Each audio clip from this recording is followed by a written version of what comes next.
We all know, or at least I believe, that Aaron Rodgers was in charge there, and he took a $30 million pay cut to get Dalvin Cook, maybe Davante Adams, on the team. I would expect Dalvin Cook to negotiate a 2-year, $18 million contract with incentives all throughout that bit. So they're looking for a running back, which tells me that Breece Hall is not ready. Oh, hello and welcome to What Are We Talking About with Jamie Jakes. I am him. Today we are talking about Dalvin Cook. Is he on the rise up? Is he a bust candidate for this season coming up in fantasy football? Let me start this conversation by asking you a question. How old is Dalvin Cook? Write it down on a piece of paper. If you have a guess, if you know it, hold your thoughts. Did you write down that Dalvin Cook is 30 years old? Did you write down he's 29 years old? Did you write down he's 28 years old? All of those would be wrong. Sometimes the media talks like he is an ancient man, like in his late 30s, still trying to play running back Adrian Peterson style. He is 27 years of age. He is still in his prime, maybe at the peak of his career, maybe on the slight downslide, but in 2023, he's still going to have that speed and explosivity.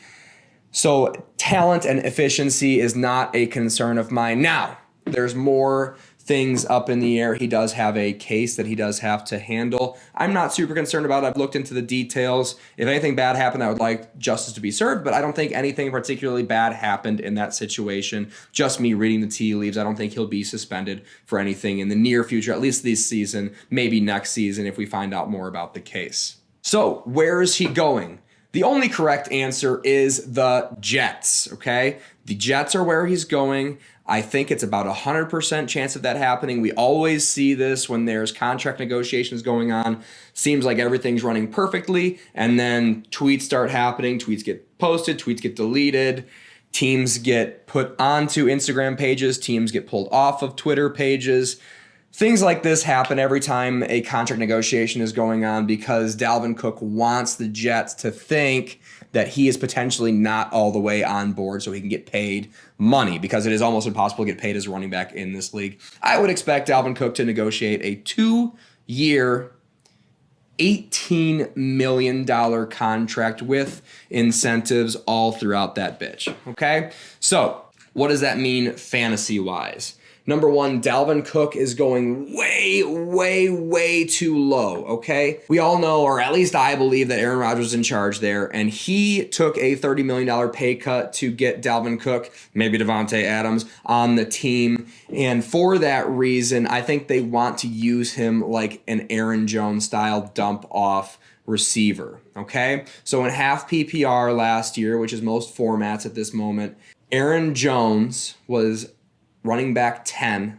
Dalvin Cook was running back 8. I think that is his ceiling for this year. And he is going somewhere in the running back 20s right now, depending on the format that you are, depending on the platform that you are drafting. Okay? So I'm not opposed to reaching at least one round up just to make sure you get this guy, because I think his floor is kind of in that running back 20 area for this upcoming season. So what does that mean? What do we want to do with the rest of the team? Okay, Breece Hall, what do we know about him? He's coming off of an ACL injury. And a lot of times with these roster moves, you really have to look into what the team is doing with the roster moves that they're making, not necessarily the words they're telling you behind a podium, okay? So they're looking for a running back, which tells me that Breece Hall is not ready, because they drafted Breece Hall with some serious draft capital, and he performed pretty well last year prior to the ACL injury. So if they are looking for another guy to fill that roster,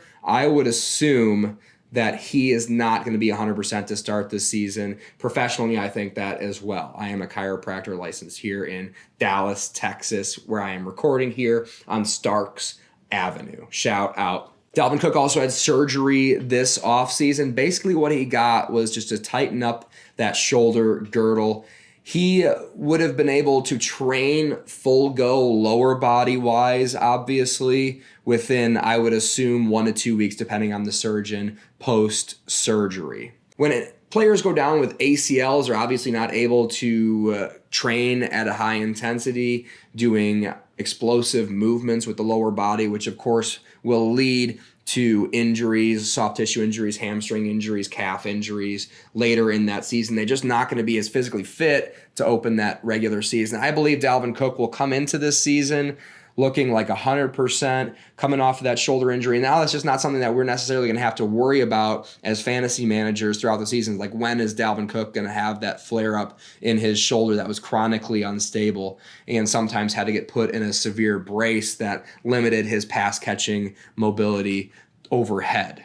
So I'm not concerned Dalvin Cook-wise. I am concerned Breece Hall-wise, but you may be thinking there is a third big named running back on this team, Michael Carter, okay? So we'd be thinking like, hey, Dalvin Cook, he's going to the Jets. What does that tell us? That tells us that Michael Carter down another spot on that depth chart. Wrong. We gotta play chess here. We gotta play 3D chess while these other fantasy people are playing checkers. Michael Carter's 24 years old. The Jets used primetime draft capital as far as running backs go to get him onto the team, and I believe he still has value to other teams.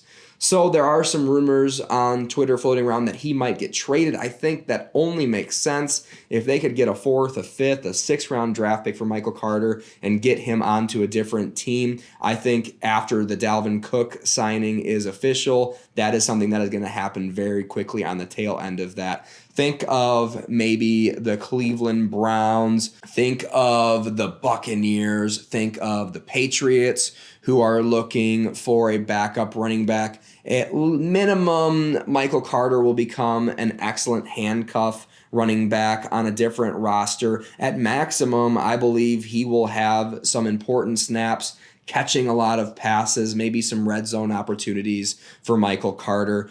Just where he's going in best ball drafts, you can get him in the last round virtually every single time. And somebody who might end up producing like a Jalen Warren or a Kendre Miller who's going much, much earlier, a Jerome Ford that's going much, much earlier in drafts. You are getting him at the bottom of the barrel, the bottom price possible. And this is a guy that could work himself into, with an injury, into a starting bell cow role on a football team, or just have a solid RB2 floor where he is getting 5-10 touches a game in primetime movements. Maybe he'll fall into the end zone, which is great for best ball fantasy football.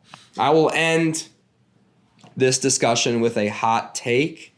There is a running back that's going very early in draft, somewhere around round 2, depending on your format. Rhamondre Stevenson for the New England Patriots.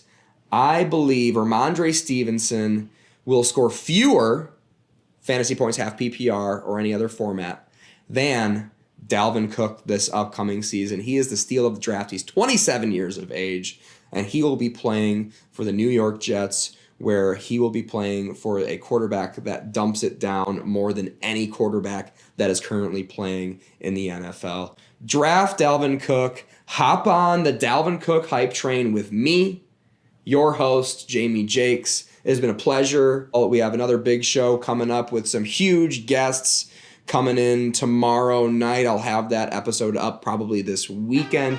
Please like and subscribe to the YouTube channel. We are 13 or 14 subscribers in, and we are growing every single day. Get on the bottom floor so you can say you were here hanging out with Jamie Jakes on What Are You Talking About. Thank you. Good night.